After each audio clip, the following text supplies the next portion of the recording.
It is a privilege for us at Lifehack Kahunas to have you join us on this exciting adventure. You may expect to learn new tips and tricks about achieving success in life from each video that we upload. In this video, we'll be breaking down the top 13 sources of money that me and the company as a whole generated. Before we begin, I want to state the standard disclaimers. The purpose of this video is not to brag. So let's move on to the top 13. Starting from the bottom, we have Twitch at number 13. I made the decision to purchase an Alienware gaming computer and start streaming during the lockdown. I did this for a little while, maybe a month or two. During that time, I earned a total of $279.27. I streamed for 24 hours, which is equivalent to $3 per hour. However, given that I used a gaming computer for this that cost around $3,000, it would still give me a negative ROI. At number 12, apartment rental. There was a lodger in the apartment that my brother and I own, and we charged her $625 per month for the rent, which is the tax-free threshold for a period of 8 months. In addition, I had these two apartments with tenants living in them who have only recently started paying me rent. At the end of the year, I would have made a total of $3,668 from the rental income on these properties. Obviously, there are a ton of expenses involved, but we're only discussing the input side of the equation in this video, which raises our final total to $5,635.27. At number 11, we have Nebula. Nebula functions somewhat similarly to Spotify's streaming royalties. Nebula subscribers give the creators a share of their subscription fees according to the total amount of time they watch. The truth is that this year, excluding November and December, because we haven't yet added those up, I have made a total of $6,470.80 on Nebula. Therefore, we now have a total of $12,131.27. At number 10, podcasts have sponsor streams. I actually have two different podcasts. One is a weekly-ish podcast that my brother and I make. We've been a little sporadic with it over the previous year, but this year, the podcast brought in around $7,250 in sponsorship money total. Second, the podcast that the team and I established a few months ago.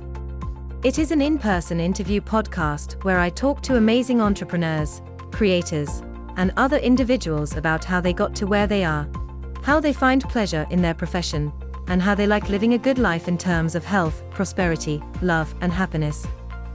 I can't recall, but the show has made $19,500 in sponsorship fees this year, which is quite interesting. We have a full-time employee on our team who is in charge of creating the podcast, therefore it is still significantly losing money. Since the rest of the business thankfully generates enough revenue, we don't really need to worry about making money on the podcast. Anyway, with the podcast, our total revenue for this year is now $55,223.27. At number 9, we have stocks and shares. Since these accounts are in my personal name, and we are aggregating them all in this video, please keep in mind that there are actually 3 different buckets in which I invest in stocks and shares. The first is referred to as free trade. I've invested in Tesla MP Materials, Shopify, Netflix, Nasdaq, and Fastly. So those are the ones I've acquired and made money from. I invested $2,000 in Fastly, which had since declined by 47%, and $2,000 in Teladoc, which had since fallen by 55%. However, all of the other shares I acquired are actually due to my free trade affiliate link, which anyone can obtain by signing up to the platform. Every time someone joins using that link, both me and them receive shares. As a result, many of the profits I've made from this have come from the free shares that many various individuals have very kindly given me. I've been using free trade to double my individual stock investing, But if you take aside the fact that I've received a lot of these free shares from having an audience and people sign up to this thing, I believe I've actually lost money overall. Unless you are extremely lucky, or you were able to invest in, say, Apple, Amazon, Tesla, or something else decades ago, you shouldn't try to buy individual stocks.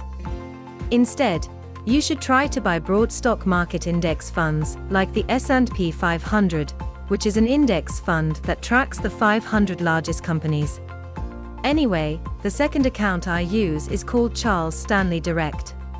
It's a different platform, and it's what I first utilized for the first few years of contributing funds to the ISA, which has a total value of $133,000 and a total of $76,379 that I've contributed. Due to the fact that I've only started investing in this around 2015 to 2018, we now have a magnificent total of $132,529.23. After I invested roughly $76,000 during that period of time between 2015 and 2019, and I also made about $57,000 in free money. Ranking at number 8 and 7, I have a publishing deal for my book with Penguin UK, which has been in place for a long time. Recently, we received a deal from a publisher in the United States. There were 2 of them, so those can be numbers 8 and 7 in terms of this tally. These were 6-figure book deals, but we don't want to give any more specifics about that. At the same time, we're also selling the foreign translation rights to the book that I'm currently writing. Suddenly, we received an offer from this new territory for the book. So let's imagine that numbers 8 and 7 on our list represent 2 6-figure huge deals. Assuming that the minimum 6-figure value is $100,000, it amounts to $200,000 overall, bringing our total for revenue streams to $332,529.23. At number 6. In September 2017, I made my first cryptocurrency investment of $400. Over the course of the year, I steadily increased my investments, and at the end of the year, I had made a total of $66,237.41. When cryptocurrency crashed, I had to sell a lot of Bitcoin to be able to afford the house. I ended up selling about 5 or 6 Bitcoins to put a deposit on the house.